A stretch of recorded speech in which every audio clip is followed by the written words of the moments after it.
जय हिंद दोस्तों, मैं शिवलाल पाठक आपका हमारे इस YouTube चैनल में बहुत बहुत स्वागत करता हूं। आज हम बात करेंगे एसएससी जीडी के प्रश्न जो कि अभी 16 नवंबर से लगातार जारी हैं। तो उन्हीं में पूछा गया था जीके के क्वेश्चन एवं कुछ क्वेश्चन बहुत ही इंपॉर्टेंट है जो कि पूछे ही जाएंगे, इसलिए आप ध्यान से सुनिएगा। और यदि आप चैनल में नए व्यूअर हैं तो हमारे चैनल को सब्सक्राइब कर लीजिएगा। तो चलिए दोस्तों, आज शुरू करते हैं, ध्यान से सुनिएगा। सबसे पहला, सबसे प्राचीनतम राजवंश है, तो सबसे प्राचीन राजवंश कौन सा है?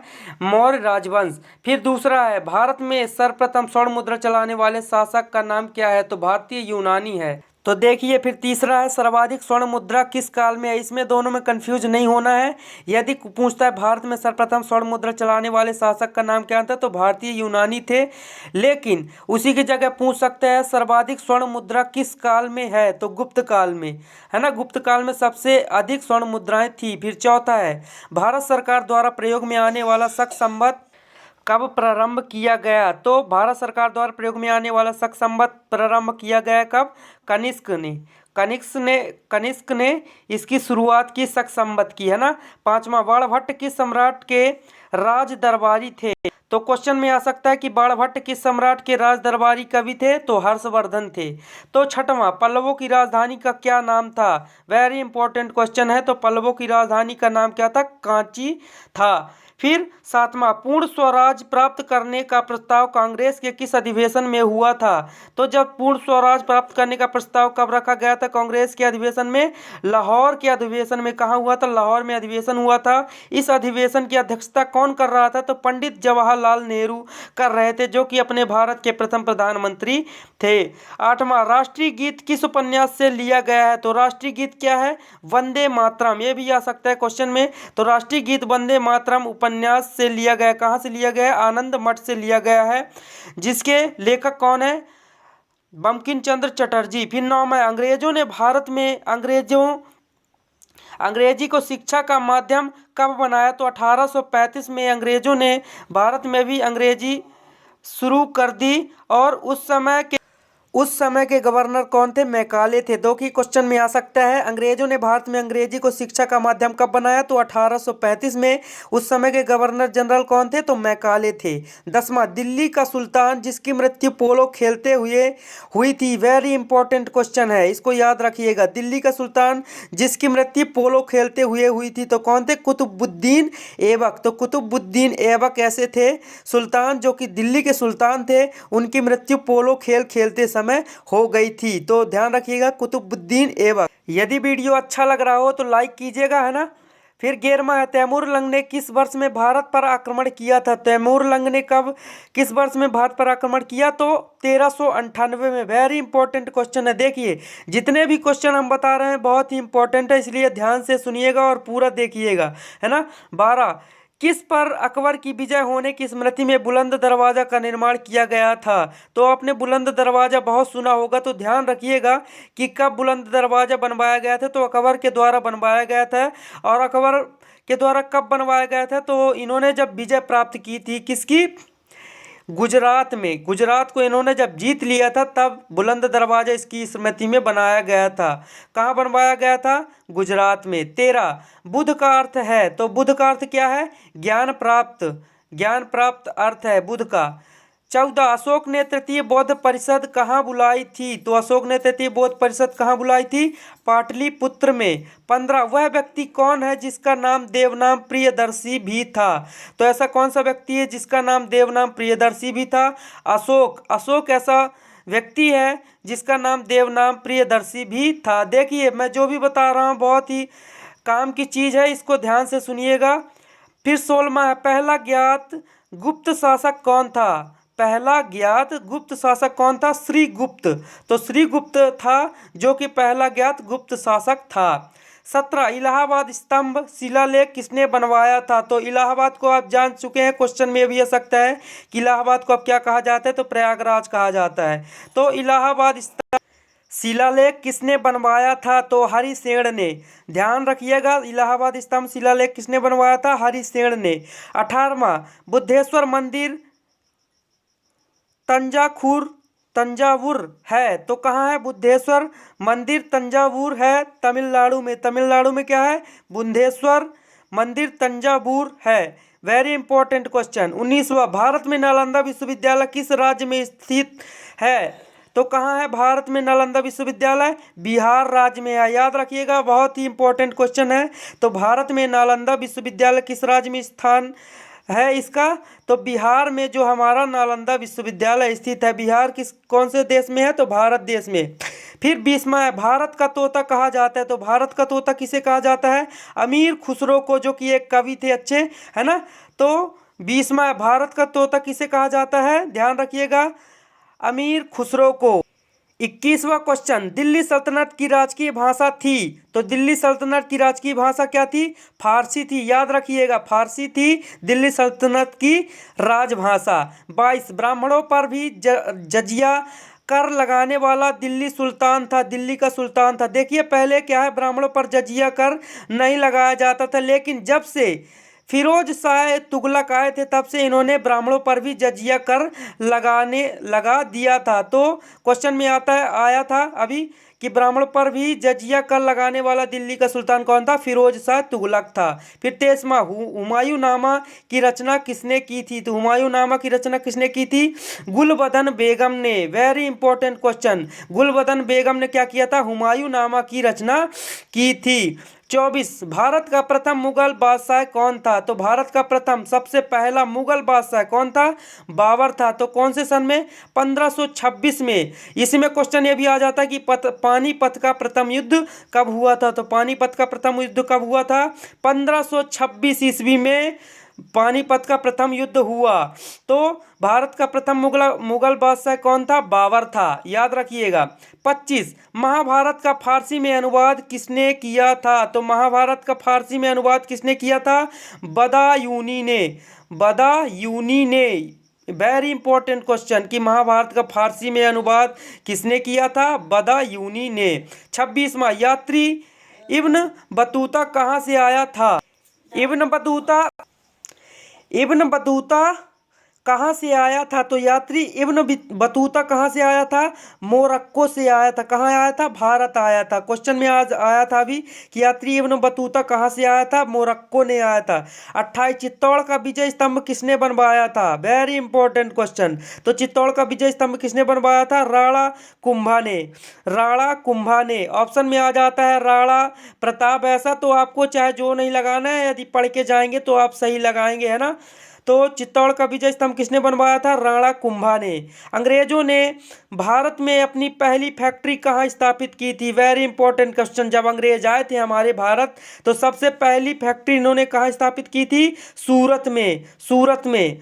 30, किस गवर्नर जनरल का नाम हड़प नीति के साथ जुड़ा हुआ है? तो हड़प नीति के साथ, राज हड़प नीति के साथ किसका जुड़ा हुआ? लॉर्ड डलहौजी। चूंकि आपने सुना होगा फूट डालो और राज्य करो, ये किसकी नीति थी? लॉर्ड डलहौजी की।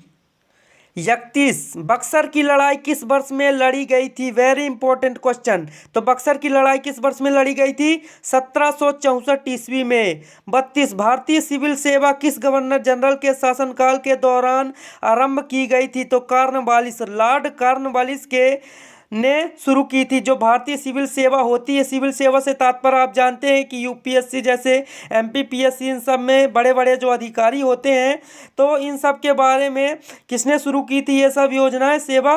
तो की थी कॉर्नवालिस ने, गवर्नर जनरल कॉर्नवालिस ने। Very important question. फिर इसके बाद देखिएगा 33, वेदों की ओर लौटो। वेदों की ओर लौटो का आवाहन किसने किया था? यानी आवाहन यानी सबसे पहले इस नारे को किसने दिया? तो वेदों की ओर लौटो तो स्वामी दयानंद सरस्वती ने दिया था। जो कि ये स्वामी दयानंद के बाद सरस्वती भी होता है ना, स्वामी दयानंद सरस्वती ने, जो कि आर्य समाज के संस्थापक भी थे, है ना। तो 34, वह प्रथम भारतीय व्यक्ति कौन थे जो ब्रिटिश संसद के लिए चुने गए थे? तो जिस समय हमारा भारत जो है गुलाम भी था, तो उस समय भी हमारे भारत के एक चुने गए थे शासन के लिए, संसद चुने गए थे। तो कौन थे वो? दादा भाई नौरोजी। वेरी इंपॉर्टेंट क्वेश्चन कि वह भारतीय प्रथम व्यक्ति कौन था जो ब्रिटिश संसद के लिए चुना गया था? तो दादा भाई नौरोजी थे, है ना। 35 कांग्रेस की पहली महिला अध्यक्ष कौन थी? तो कांग्रेस की पहली महिला अध्यक्ष कौन थी? Shrimati Annie Besant. देखिए आपको यदि याद नहीं होता तो उसका उल्टा भी समझिए तो आपसे बन जाएगा, है ना। तो श्रीमती एनी बेसेंट थी क्या? कांग्रेस की पहली महिला अध्यक्ष। पूरा देखिएगा जिससे आपके पूरा समझ में आ जाए और पेपर में आप आसानी से कर सकें। 36 नंबर, सन 1919 में जलियांवाला बाग हत्याकांड पर हुआ था। चूंकि आप जानते हैं कि 1919 में जब डायर ने गोलियां चलवा दी थी तो कितने लोग मारे गए थे, कितने निर्दोष कुछ कुएं में गिर गए। तो उसी की बात हो रही है कि सन 1919 में। यह भी आ सकता है कि जलियांवाला बाग हत्याकांड कब हुआ था? तो 1919 में। और कहाँ हुआ था? अमृतसर में हुआ था। 37, अंग्रेजों द्वारा बंगाल का विभाजन कब रद्द किया गया था? तो अंग्रेजों द्वारा बंगाल का विभाजन कब रद्द किया गया था? सन 1911 में किसी समस्या हो जाने के कारण उन्होंने बंगाल का विभाजन रद्द कर दिया था। किन्होंने? अंग्रेजों ने। तो सन 1911 में। 38 नंबर, किसकी स्थापना राजा राम मोहन राय ने की थी? ऑब्जेक्टिव में दिया था लेकिन हमने डायरेक्ट आपको उत्तर ला के दे दिया जिससे आप याद कर सकें, आप ज़्यादा परेशान ना हो। कम समय में आपको पूरा ज्ञान मिलना चाहिए। जिससे 38, किसकी स्थापना राजा राम मोहन राय ने की थी? तो ब्रह्म समाज की स्थापना की थी। किसने? राजा राम मोहन राय ने। साइमन कमीशन किस वर्ष में भारत आया? Very important question. तो साइमन कमीशन बना कब था? इसकी स्थापना हुई 1927 में और 1928 में यह भारत आया। Very important question. यह भी पूछ सकता है कि साइमन कमीशन की स्थापना कब हुई? तो 1927 में। यदि पूछता है साइमन कमीशन किस वर्ष में भारत आया था? तो 1928 में। देखिए पेपर बहुत नज़दीक है इसलिए मैं एकदम वेरी इंपॉर्टेंट क्वेश्चन ही बता रहा हूँ जो कि पूछे जाएंगे, है ना। 40वां नंबर, पंजाब केसरी का खिताब किसको दिया गया था? यानी पंजाब केसरी के नाम से किसको जाना जाता था? लाला लाजपत राय को। 41वां, नमक सत्याग्रह किस वर्ष में हुआ था? तो नमक सत्याग्रह आपको याद ही होगा महात्मा गांधी ने शुरू किया था। तो कब शुरू किया था? 1930 में। 42वां, कैबिनेट मिशन भारत में किस वर्ष आया था? तो कैबिनेट मिशन भारत में कब आया था? 1946 ईस्वी में आया था। ये सब बहुत इंपॉर्टेंट क्वेश्चन है जो कि सन वाले हैं, ये पूछे ही जाएंगे हर हाल में, इसलिए याद रखिएगा, है ना। तो कैबिनेट मिशन भारत में किस वर्ष आया था? 1946 में। फिर 43 नंबर, आधुनिक भारत में स्थानीय स्वशासन का जनक किसे माना जाता है? लॉर्ड रिपन को। तो आधुनिक भारत में स्थानीय स्वशासन यानी स्थायी रूप से इन्होंने स्वशासन किया, इसका जनक कौन कहा जाता है? लॉर्ड रिपन को। 44वां, किसने तीनों गोलमेज सम्मेलन में भाग लिया था? देखिए अपने भारत में 3 गोलमेज सम्मेलन हुए थे सन 1930, 1931 एवं 1932 में। तो उन तीनों गोलमेजों सम्मेलनों में किसने भाग लिया था? तो B.R. अम्बेडकर जो थे उन्होंने तीनों गोलमेजों में भाग लिया। और यह गोलमेज कहाँ हुआ था? क्वेश्चन में आ सकता है। तो लंदन में हुआ था, लंदन में। 45 यंग इंडिया और हरिजन के संपादक थे। तो यंग इंडिया और हरिजन के संपादक कौन थे? महात्मा गांधी। याद रखिएगा, वेरी इंपॉर्टेंट क्वेश्चन। फिर 46वां, गांधी जी को अधनंगा फकीर किसने कहा था? तो किसने कहा था? यह विंस्टन चर्चिल ने। यह एक कौन थे? गवर्नर जनरल थे, इसमें अंग्रेज थे। इन्होंने कहा था गांधी जी को अधनंगा फकीर।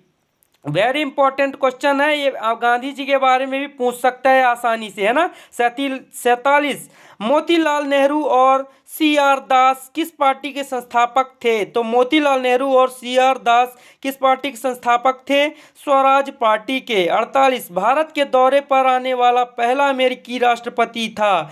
तो पहला राष्ट्रपति कौन था जो कि भारत के दौरे पर आया था अमेरिका का राष्ट्रपति? तो D.D. Eisenhower. Very important question. D.D. Eisenhower कौन थे? भारत के दौरे पर आने वाले पहले अमेरिकी राष्ट्रपति थे। फिर इसके बाद हम देख लेते हैं कुछ क्वेश्चन। 49वां, फासिज्म का प्रमुख पक्षधर कौन था? तो मुसोलिनी था। फिर स्वतंत्रता, समानता एवं भाईचारा, स्वतंत्रता, समानता एवं भाईचारा का नारा किस किसके साथ संबंधित है? तो फ्रांस की क्रांति से संबंधित है। स्वतंत्रता, समानता एवं भाईचारा का नारा। फिर 51, अफीम युद्ध किनके बीच लड़ा गया था? तो देखिए वेरी इंपॉर्टेंट क्वेश्चन, अफीम युद्ध किनके बीच लड़ा गया था? ब्रिटेन और चीन के बीच लड़ा गया था अफीम युद्ध।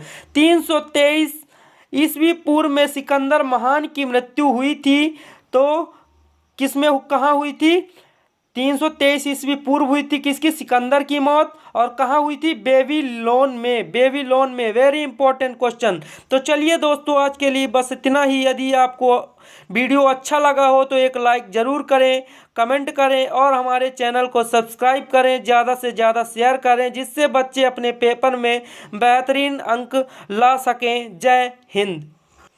हार जब होती है जब मान लिया जाता है, जीत तब होती है जब ठान लिया जाता है। इसलिए ठानिए और ज़िंदगी में आगे बढ़िए।